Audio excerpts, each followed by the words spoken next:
देखो, सबने बात करी है। मैं बहुत बहुत धन्यवाद अध्यक्ष महोदय आपका देना चाहूंगा कि संभाग स्तर से लेकर जिला से लेकर तहसील लेवल तक आपने बहुत तरीके से प्रभारियों को लगाकर कांग्रेस को मजबूत करने का काम किया और कांग्रेस की मजबूती जमीन पर नजर आने लग गई है। यह मैं आपको पूरा पूरा विश्वास दिला सकता हूं। यह मजबूती के साथ आगे बढ़ रहे हैं और पार्टी के वरिष्ठ नेतृत्व ने, राहुल गांधी जी ने जो ऐलान किया संविधान बचाओ रैली, ये संविधान बचाओ रैली को अपने को समझना बहुत जरूरी है। सबने अपनी अपनी बातें कही है, मैं ज्यादा उसके ऊपर विस्तार से नहीं जाऊंगा, पर दो चार बातें अवश्य कहना चाहूंगा। मित्रों, ये हमारा नहीं, ये हमारे आने वाले कल का बहुत बड़ा चिंता का विषय है। ये हमारे आने वाली जनरेशंस का, हमारे आने वाले बच्चों के भविष्य का बहुत बड़ा चिंता का विषय है। तो उसको चिंता के अंदर अपने को जागरूक भी उसी हिसाब से होना पड़ेगा और ये आवाज गांव गांव तक पहुंचनी चाहिए। इस मंशे के साथ में रैली निकाली गई है। समझना पड़ेगा इस देश के अंदर सबसे बड़ी कोई चुनौती आज की तारीख में है, वो चुनौती मीडिया की है, वो चुनौती खबर की है।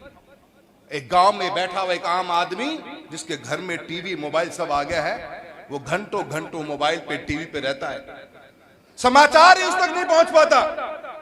वो एक न्यूज, वो न्यूज नहीं, कंटेंट रीडर्स बैठे हुए हैं, वो हम खबरें, उनकी बनाई हुई खबरें हम सुनते हैं जो हमें वो सुनाना चाहते हैं। इसलिए हमारा दायित्व और भी बढ़ जाता है और हमारा सबसे बड़ा चैलेंज आज की तारीख में यही है कि सच्ची खबर न हमारे पास पहुंचती है, न हम उसका विश्लेषण कर सकते हैं और न उसका हम फैसला कर सकते हैं। फैसला हम कांग्रेस के कार्यकर्ताओं को उसी मजबूती के साथ लेकर आगे बढ़ना पड़ेगा। संस्थाएं के बाद संस्थाएं, उनके ऊपर प्रश्न चिन्ह लग गया है। आज ही सुप्रीम कोर्ट ने ईडी के लिए क्या कहा है? तमिलनाडु के अंदर शराब की दुकानों के केस के ऊपर सुप्रीम कोर्ट ने यह कहा है कि ईडी ने अपनी सभी हदें पार कर दी हैं। आज हमारे नेतृत्व राहुल गांधी जी जो बार बार मुद्दा पार्लियामेंट में उठा रहे हैं कि 40 लाख वोटर 6 महीने में महाराष्ट्र में कैसे जुड़ गए, बताइए तो सही। बताने के लिए कोई तैयार नहीं है। ये चिंता अपने लिए है, ये बच्चों के लिए है। सोचना पड़ेगा अपने को। ऐसी ऐसी योजनाएं लाकर, ऐसा एक देश में माहौल बनाकर, संस्थाओं के साथ में मजाक बनाकर इस देश के विकास की गति को, इस देश के मान सम्मान को कम करने का काम कर रही है, तो ये भाजपा सरकार दिल्ली में बैठे हुए कर रही है। इसके खिलाफ अपने को मजबूती से लड़ना पड़ेगा मेरे साथियों। राजस्थान के हालात, अभी बुढ़ानिया साहब ने बड़ी मजबूती के साथ बात कही है। पिक एंड चूज की राजनीति चल रही है।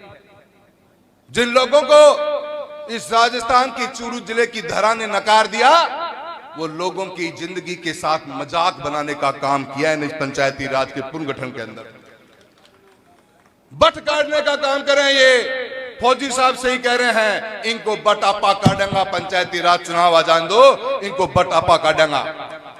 पेपर लीक के मामले में आज कितने हमारे युवा परेशान हो रहे हैं। उन युवाओं की बात को सुनने को सरकार तैयार नहीं। किस मुद्दे को लेकर चुनाव में गई थी? क्या वादा किया गया था? क्या वो वादा पूरा हुआ? कोई वादा पूरा नहीं हुआ और कितने युवाओं के भविष्य के साथ खिलवाड़ करने का काम कर रहे हैं। अध्यक्ष महोदय, मैं आपसे निवेदन करूंगा, टीकाराम जी आप बैठे हुए, राजस्थान का ये चूरू जिला है, हमने फसल बीमा के अंदर ऐतिहासिक काम किया है।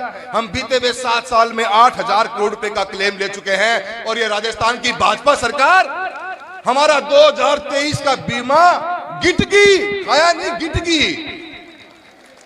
हम तरसते रह गए।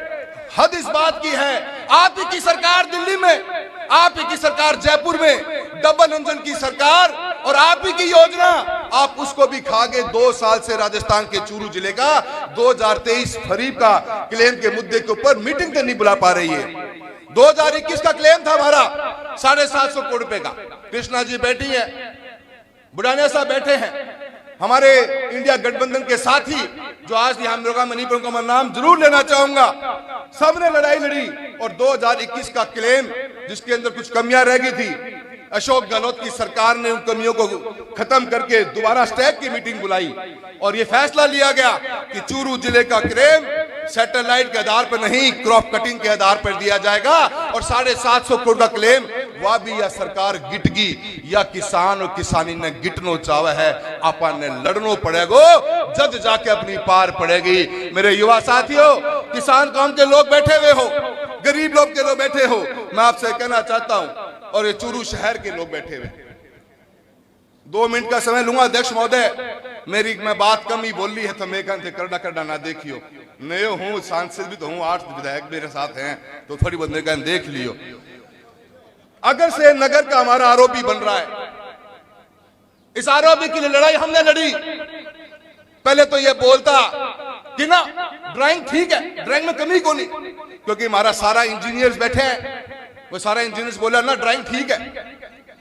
इन्होंने ऐसा मजाक बनाया अपने लोगों को बचाने के लिए। कभी सुना आपने कि 4 लेन का एक आरओबी सैंक्शन हो जाए, टेंडर उठ जाए और उसके बाद आप ड्राइंग चेंज करके इसको 2 लेन बना दो अपने 11 आदमियों को बचाने के लिए? इस चूरू शहर के लिए मजाक बनाने का काम करते हैं ये भाजपा सरकार। हमने मुद्दा उठाया, मैं तो अपने फर्ज को निभाते हुए मैं तो सीएम महोदय के पास तक भी गया। मैंने कहा आपके द्वारा ड्राइंग किए गए और आपके द्वारा चुने गए जिनको जनता ने नकार दिया है, वो अपनी खुद की पर्सनल राजनीति के फायदे के लिए इस चूरू जिले की, इस चूरू शहर की 1.5 लाख की जनता के साथ मजाक बनाने का काम करना चाहते हैं। इसको रोकिए। घोषणा कर दी पर आज तक भी उस काम के बारे में कोई चर्चा को नहीं। रुपया 100 करोड़ चाहिए और चूरू शहर, चूरू जिला वो 100 करोड़ पे लेकर रहेगा और एलिवेटेड रोड हमारी बन के रहेगी। इसको लड़ाई को भी अपने को लड़ना पड़ेगा। मित्रों, मैं आप सभी का बहुत बहुत धन्यवाद देता हूं। आप इतनी बड़ी मात्रा में और पूरे जिले से आए हैं सब लोग, सब ने आपके एक आह्वान पे, अध्यक्ष महोदय रफीक भाई साहब, आपने दोनों ने एक बार आह्वान किया और सब लोग इस जिले के अलग अलग कोनों से चलकर इस मीटिंग को कामयाब करने के लिए आए हैं। अंधेरों बहुत हो रहे हैं पर यह लड़ाई लंबी है, अपनी को नहीं, अपने आने वाले बच्चों के भविष्य की है, अपने को लड़नी पड़ेगी। सभी का बहुत बहुत धन्यवाद। जय हिंद, जय भारत।